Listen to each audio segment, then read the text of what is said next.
Hello, it's Jim Hutchins for the Jerusalem Connection Truth Report for this week.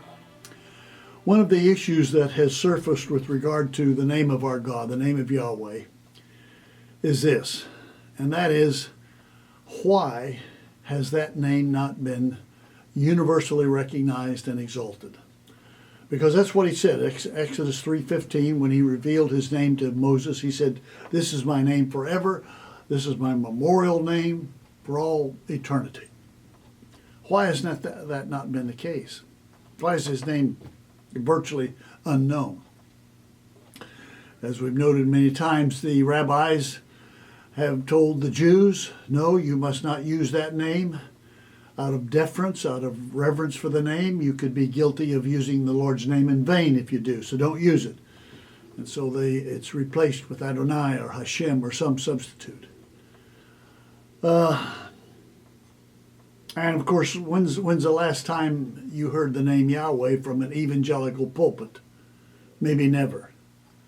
So it is not known. It is not known widely. It's not widely exalted. And yet God said that would be the case. Why is that not the case? I think we have a clue to that from Ezekiel chapter 20. God says, let me just say this before I do that. Last night I was surfing the channels on my television, and I came across Bill Maher, M-A-H-E-R. He's supposedly a comedian. But as I listened to him, I was struck with the vulgarity, how profane he was. He has a Jewish mother, evidently, and yet there is no indication that he ascribes to any religion. As a matter of fact, he mocks it. He ridicules religion. And I thought to myself, what if Bill Maher got a hold of the name of Yahweh? What would he do with it? He would desecrate it. He would profane it. And then I was reminded of this passage in Ezekiel chapter 20, where 3 times God says this. Listen to this. Verse 8, Ezekiel 20, but they rebelled against me, the Israelites. They rebelled against me and would not listen to me. They did not rid themselves of vile images they had set their eyes on. I said, I'll pour out my wrath on them and spin my anger against them. But for the sake, here's the reason. But for the sake of my name, I did what would keep it from being profaned in the eyes of the nations that they lived among.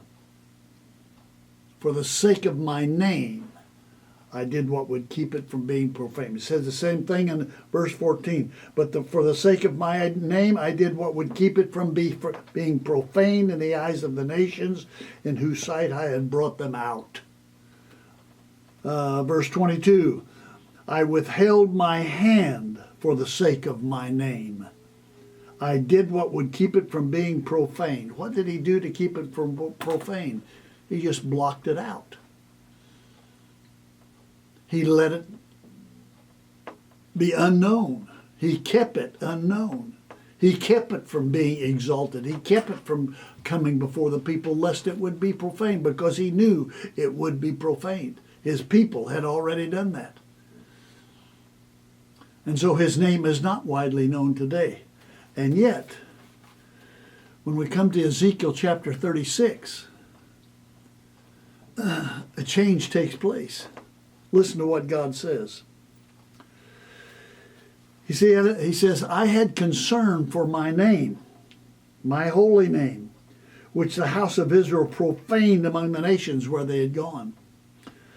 Therefore say to the house of Israel, this is what the sovereign Yahweh says, it is not for your sake, not for your sake, O house of Israel, that I'm going to do these things, but for the sake of my holy name that I'm going to do these things.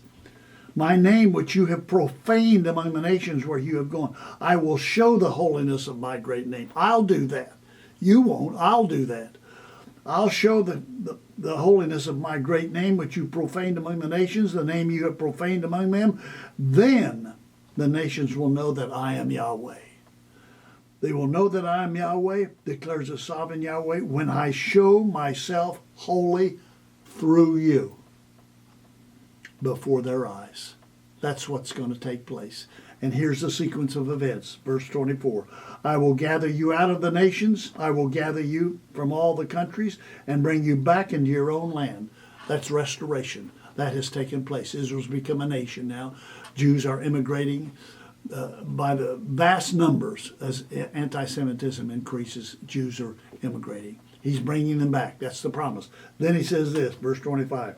Then, after they're restored, I will sprinkle clean water on you, and you'll be clean. I will cleanse you from all the impurities from your idols. I'll give you a new heart and put a new spirit in you. Verse 28, you'll live in the land I gave your forefathers. You'll be my people, and I will be your God. And my name will be exalted. You will exalt it. My name, Yahweh, will be exalted. From the rising of the sun to its setting, my name will be exalted universally among the nations. It will no longer be profaned, because it will be known, and it will be glorified, it will be magnified. Oh, magnify Yahweh with me, and let us exalt his name together. That's the truth.